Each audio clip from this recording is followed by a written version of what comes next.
انور اپنے دفتر سے بڑی عجلت میں نکلا۔ اسے گھر سے فون آیا تھا کہ اس کی بیوی زینت کی طبیعت خراب ہو گئی ہے اور وہ ہسپتال میں ہے۔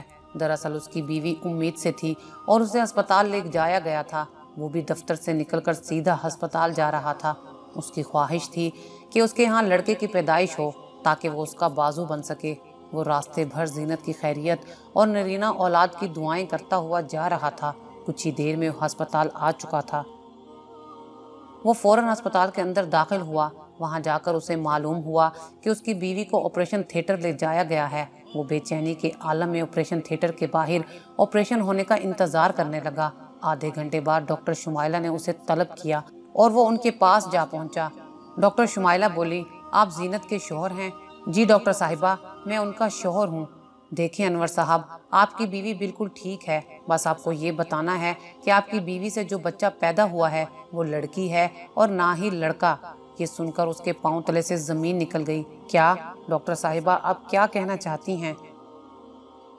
اس کی آواز کہیں دور سے سنائی دے رہی تھی۔ وہ بولی، صاف لفظوں میں یہ ہے کہ آپ کے ہاں خواجہ سرا، جسے عام زبان میں ہیجڑا بھی کہا جاتا ہے، اس کی پیدائش ہوئی ہے۔ دیکھیں، یہ سب اللہ تعالیٰ کی طرف سے ہوتا ہے، اس میں کسی کا کوئی عمل دخل نہیں ہوتا۔ آپ ہمت سے کام لیں، تھوڑی دیر بعد ہم مریض کو وارڈ میں شفٹ کر دیں گے، پھر آپ اپنے مریض سے مل سکتے ہیں۔ یہ کہہ کر وہ جا چکی تھی، جبکہ انور فضاؤں میں بس گھورتا ہی رہ گیا۔ 3 دن بعد زینت ہسپتال سے گھر آ چکی تھی اور ان دونوں کے چہرے خوشی سے آری تھے۔ انہیں تو یہ سوچ کھائی جا رہی تھی کہ محلے والے اور رشتہ داروں کا سامنا کیسے کیا جائے گا۔ آخر وہ یہ بات کب تک چھپاتے؟ ایک دن تو سب کو اس کا علم ہو ہی جانا تھا، جو آخر ہو ہی گیا۔ دبے دبے لفظوں میں دونوں میاں بیوی کو کافی سننے کو ملی۔ کوئی کہتا کہ اس کو اس کی جنس کے پاس جا کر چھوڑاؤ، تو کوئی مذاق اڑا کر چلا جاتا، جنہیں سن کر وہ صرف صبر کا گھونٹ پی کر رہ جاتے۔ لوگ یہ کیوں بھول جاتے ہیں کہ یہ بھی تو اللہ تعالیٰ کی پیدا کی ہوئی مخلوق ہے۔ اس کی قدرت کی نشانیوں میں سے ایک نشانی ہے کہ وہ ہر چیز پر قادر ہے۔ اس کا نام انہوں نے نسیم رکھا تھا۔ نسیم ایسا نام ہے جو لڑکے کا بھی رکھا جاتا ہے اور لڑکیوں کا بھی۔ وقت یوں ہی گزرتا رہا۔ 2 سال بعد زینت نے انور کو ایک بار پھر خوشخبری سنائی، پر اس بار انور کو اتنی خوشی نہ ہوئی تھی جو پہلے ہوئی تھی۔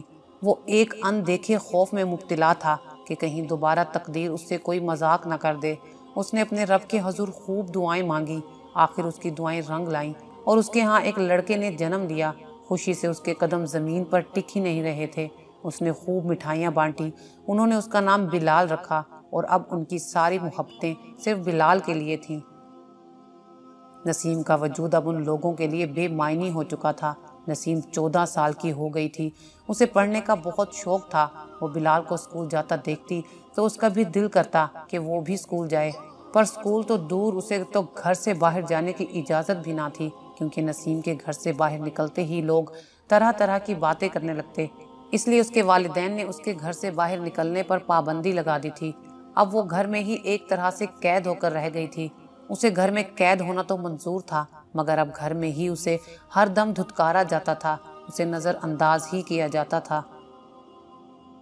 باپ تو باپ، اس کی ماں بھی نہ جانے کس طرح کی تھی، وہ بھی اسے نظر انداز ہی کرتی تھی۔ انور اکثر اپنی بیوی کو کہتا کہ میں اب لوگوں کی باتیں برداشت نہیں کر سکتا۔ نسیم جوان ہو رہی ہے، اب اس کو اس کے ہم جنسوں کے پاس چھوڑ آنا چاہیے، ورنہ یہ زمانہ ہمیں جینے نہیں دے گا۔ نسیم اب سمجھدار تھی، یہ باتیں سنتی تو اس کا دل بہت دکھتا۔ آخر ایک دن ان سب باتوں کو دیکھتے ہوئے اس نے فیصلہ کیا گھر چھوڑنے کا۔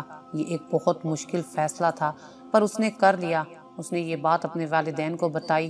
وہ سوچ رہی تھی کہ شاید اسے روکا جائے گا، پر ایسا کچھ نہیں ہوا تھا۔ باپ کے الفاظ اس کے کانوں میں ایک بم کی طرح پھٹے۔ جب اس نے کہا کہ میں گھر چھوڑ کر جانا چاہتی ہوں تو وہ بولا، دفع ہو جاؤ۔ اس نے اپنی ماں کی طرف دیکھا تو اس کی ماں نے روتے ہوئے اپنا چہرہ دوسری طرف کر لیا۔ اسے اپنی ماں سے یہ امید نہ تھی۔ آنسو اس کی آنکھوں سے گر کر اس کے گال تر کر گئے اور پھر وہ بوجھل قدموں سے اپنے گھر سے باہر آ گئی۔ اب اس کا گھر زمین اور چھت آسمان تھے۔ وہ چلے جا رہی تھی ایک نامعلوم منزل کی تلاش میں۔ وہ چلتے چلتے نہ جانے کہاں پہنچ گئی تھی، اسے خود معلوم نہیں تھا۔ رات ہو چکی تھی، اس کے قدم تھکن سے چور ہو گئے تھے، اس کے آنسو خشک ہو چکے تھے۔ آخر ایک جگہ وہ تھک کر بیٹھ گئی۔ कुछ देर वो यूं ही चांद को देखती रही, जो शायद उसी की ही बेबसी पर मुस्कुरा रहा हो। उसने अपना सर अपने घुटनों के दरमियान रखा और आंखें मूंद लीं। वो रात उसके लिए एक तवील रात थी, शायद कभी ना ढलने वाली रात। उसकी सिसकियों की आवाज़ें उस खामोश रात में चीख रही थीं। ये चीखें बे आवाज़ थीं, जो सिवाय उसके और कोई नहीं सुन सकता था। फिर उसे ना जाने कब नींद आई, उसे मालूम ही ना हुआ। सुबह सूरज तलू हो चुका था। अचानक रेलगाड़ी की आवाज़ पर उसकी आंख खुल गई। करीब ही रेलवे स्टेशन था। उसे भूख लग रही थी। उसने अपनी जेब में हाथ डाला तो उसकी जेब में 30 रुपए थे, जो ना जाने कब से उसकी जेब में रह गए थे। उसने उन पैसों से कुछ बिस्किट खरीदे और अपने पेट का ईंधन भर लिया। अब उसकी जेब खाली हो चुकी थी। दोपहर को फिर उसे भूख ने सताना शुरू कर दिया। भूख से मजबूर होकर उसने एक फैसला किया और उसने चलना शुरू कर दिया। अब उसका रुख वहां मौजूद रेलगाड़ी की तरफ था, जो मुसाफिरों को लेकर जाने के लिए खड़ी थी। मुसाफिर जोक दर जोक उसमें बैठना शुरू हो रहे थे और वो एक डब्बे में दाखिल हुई और फिर उसके हाथ मुसाफिरों के आगे उठ गए। उसने भीख मांगना शुरू कर दी। बाहर से बज़ाहिर वो मजबूत नजर आ रही थी, मगर अंदर से उसका वजूद कांप रहा था। पहली बार हाथ फैलाते हुए उसने अपनी आंखें बंद कर ली थीं, पर आंखें बंद करने से मुसीबतें टल तो नहीं जाती। ये सोचकर उसने आंखें खोली और हर मुसाफिर के आगे हाथ फैलाने लगी। दिन भर हाथ फैलाने से उसे इतनी रकम जमा हो गई थी कि 2 वक्त की रोटी खा सके। रात हो चुकी थी। वो वापस अपने ठिकाने लौट आई। अब फिर रात की खामोशी थी और वो थी, उसकी सिसकियां थीं, खामोश सिसकियां। दिन यूं ही गुजरने लगे। एक दिन वो भीख मांग रही थी कि अचानक किसी ने उसके कंधे पर हाथ रखा। उसने पलट कर देखा तो उसे अपनी ही जिन्स का इंसान नजर आया। वो भी एक हिजड़ा था। वो नसीम से मुखातिब हुआ। लगता है घर से ताज़ा ताज़ा धुतकारी गई हो। आप कौन हैं? उसने डरते डरते पूछा। उसने कहा, मुझे रेशमा कहते हैं। अगर रेशमा से रेश निकाल लिया जाए तो माँ रह जाता है। तुम मुझे माँ समझ सकती हो। आओ मेरे साथ। ये दुनिया हम लोगों के लिए नहीं है। हमारी दुनिया तो कोई और ही है। तो हम अपनी दुनिया में चलते हैं। ये कहकर उसने नसीम का हाथ थामा और एक तरफ को चल दी। वो एक बड़ा सा मकान था जहाँ सब उसी जैसे लोग थे। उसे घर में दाखिल होते देखकर सबके चेहरे खुशी से झूम उठे। हर एक उसकी भलाई लेने लगा। चारों तरफ से उस पर मोहब्बतों के फूल निछावर होने लगे, जिसके लिए वो बरसों से तरस रही थी। वो सोचने लगी, जो अपने थे वो भी अपने ना बन सके, और जो गैर हैं वो तो अपनों से बढ़कर हैं। उसे सबसे मिलवाया गया। सब उसके आने से बहुत खुश थे। एक तो वो कम उम्र भी थी और खूबसूरत भी। आज उसने पेट भरकर खाना खाया और आज की रात वो बहुत पुरसुकून सोई। सुबह का सूरज उसके लिए एक नया सूरज बनकर तुलू हुआ था। अब उसको अपने फन से रोशनास कराने के लिए उसे ट्रेनिंग दी जाने लगी। सबसे पहले उसे ताली बजाना सिखाया गया। ये ताली जैसे उसकी पहचान थी। चंद दिनों में ही उसने ताली बजाना सीख ली थी। नाच भी उसने सीख लिया था। अब वो मुकम्मल तौर पर उनमें रंग गई थी। उसने रेशमा से ख्वाहिश जाहिर की कि वो पढ़ना चाहती है। रेशमा ने तो पहले उसे हैरत से देखा, फिर बोली, अरे पढ़ लिख कर क्या करेगी? क्या तूने कमिश्नर लगना है? वो बोली, नहीं माँ, मुझे कमिश्नर तो नहीं बनना है, बस तालीम मेरा शौक़ है। मैं अपना शौक़ पूरा करना चाहती हूँ। रेशमा ने कुछ देर कुछ सोचा, फिर बोली, ठीक है, जैसे तू चाहे।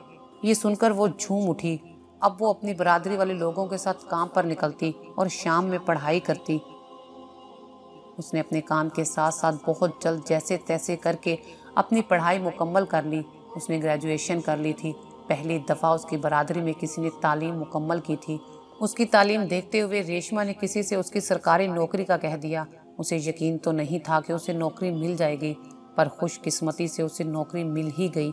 उसे एक फलाही इदारे में नौकरी मिली थी। वो दिल से अपने काम में जुट गई। बहुत जल्द ही उसने तरक्की कर ली और ऑफिसर के ओहदे तक पहुंच गई।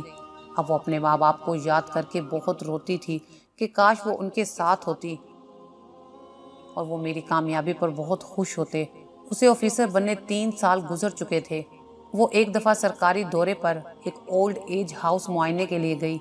वहाँ वो बूढ़े वालिदैन थे जिन्होंने अपने बच्चों को बड़े नाजो अंदाज में पाल कर किसी काबिल किया था। वही उनको बुढ़ापे में यहाँ छोड़ गए थे और उन्हें भूल गए थे। अचानक उसकी नज़र एक बूढ़े शख्स पर गई जो व्हील चेयर पर सर झुकाए बैठा था। वो उसके करीब गई, उसे सलाम किया। उस बूढ़े शख्स ने जैसे ही गर्दन उठाकर देखा तो उसे देखकर वो हैरान हो गई। वो उसे फटी फटी नज़रों से देखने लगी, क्योंकि वो और कोई नहीं, उसका अपना बाप अनवर था। वो अपने बाप को पहचान चुकी थी। उसे उसकी तबीयत कुछ ख़राब लग रही थी। उसने फ़ौरन उसे अस्पताल दाखिल करवाया। उसकी देखभाल के लिए एक नर्स भी रखवा दी। वो सुबह शाम उसकी आयादत करने आती। जब वो सो रहे होते तो बेड पर ही उनके करीब बैठ जाती और उनका हाथ चूमती। एक दफ़ा वो इसी तरह उनके पास बैठी थी और हाथ चूम रही थी कि अचानक अनवर की आंख खुल गई। उन्हें जागता देखकर वो घबरा गई। अनवर बोला, तुम कौन हो? तुमसे मैंने मोहब्बत की एक अलग ही चाह देखी है, बताओ तुम कौन हो? वो बोली, क्या आप सुन सकेंगे कि मैं कौन हूँ? हाँ, मैं सुन सकूँगा, बताओ कौन हो तुम? मैं आपकी वही धुतकारी हुई औलाद हूँ, आपकी हिजड़ी औलाद। ये सुनकर अनवर हक्का बक्का रह गया, बिल्कुल गुमसुम रह गया। कुछ देर खामोशी रही। अनवर के आंसू गिरने लगे। वो बोला, तुम्हारी माँ के मरने के बाद बिलाल ने अपनी मर्जी से शादी कर ली और मुझे यहाँ छोड़कर चला गया और फिर कभी नहीं आया। मुझे माफ़ कर दो, हमने तुम्हारे साथ अच्छा सलूक नहीं किया। शायद इसी वजह से कुदरत ने हमको ये भयानक अंजाम दिया है। हिजड़ा तुम नहीं, बल्कि हिजड़ा तो वो लोग होते हैं जो अपने बूढ़े वालिदैन को बोझ समझकर ऐसे इदारों में जमा करवा देते हैं। हाँ, हिजड़ा तो ऐसे ही लोग होते हैं। ये कहकर अनवर ने उसे अपने सीने से लगा लिया। अगर आपको हमारी ये वीडियो अच्छी लगी हो तो इसे लाइक करें, शेयर करें और मज़ीद अच्छी अच्छी वीडियोस देखने के लिए हमारा चैनल सब्सक्राइब करें।